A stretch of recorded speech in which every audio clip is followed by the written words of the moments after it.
Сүүлийн 3 жилд барилга дээр 101 осол гарчээ. Ослын улмаас 63 хүн таалт төгсөж 40 хүн түнгэн гэмтсэн байх юм.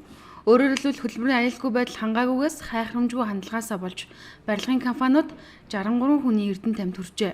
Өнөөдөр нийслэлийн мэргэжлийн альтын газраас барилга дээр гарсан осол аваар үед хэрхэн ажилласан, хууль дүрм төрсэн аж ахуйн нэгжид ямар хариуцлага тооцсон тухайга мэдээллээ. За ер нь бол нийт гарч байгаа ослын барилгын салбартаар гарч байгаа ослын 180 орчим хувь нь 80-аас дээш хувь нь өндрөөс унах, дээрээс юм унах гэсэн үндсэн шалтгаан байна.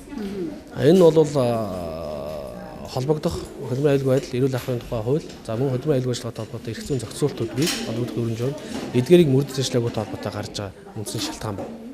За ер нь бол өөрөө энэ осол гарах үндсэн шалтгаан мөн одоо авсж байгаа арга хэмжээ маань бол тухайн одоо ослоор гарсан нөхцөл байдлыг бол арилтал бид нар бол түр хацаар зогсоож байгаа. Тухайн одоо нөхцөл байдлыг бүрэн арилгасны дараа бол сэргийх арга хэмжээг бол авч байгаа. Энэ оны 1-р сарын 1-ээс энэ сарын 1 хүртэлх хугацаанд тус газар тослын 56 дуудлага иржээ. Нийт дуудлагын 22 нь барилгын салбартай холбоотой осол. Ослын байдлыг судлахад дээрх 22 осолд өртөж 13 хүн нас орж 13 ажилтан хүн түнгэн гэмтсэн байх юм. Одоогоор бүх осолд эрүүгээр үүсгэн цагдаагийнхан шалгаж эхэлсэн байна.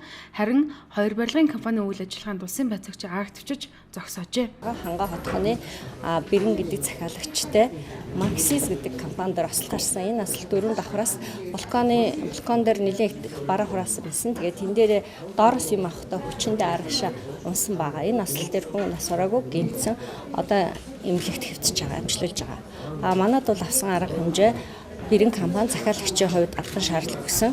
Үйл ажиллагааг зогсоогоод тухайн одоо ослыг гаргасан шалтгааныг тодруулж ослын актыг дахин сэргээсэн байгаа. Энэ онд захиалагчийн зүгээс хурд группийн захиалагтай 4 осол, барилга усралтай ажил гүйцэтгэж буй Alta Construction компанид 2 осол, Жигүүр Грант группт 1 осол тус гарсан байна. Ослын шалтгаан нь өргөх зөөх төхөөрөмж, уналт нуралтаас технологийн процессын хэвийн ажиллагаа алдагдсанаас, цахилгаангүйдлэлд зохиулснаас, аюулгүй ажиллагааны арга барилд хангалтгүй суралцснаас, онцгой ур чадвар шаардах ажилд мэргэжлийн хүн ажилуулаагүйгээс ажлын хувцас хамгаалах хэрэгсэлгүй ажилсантай холбоотой байсныг байцаагчид тодтоглоо.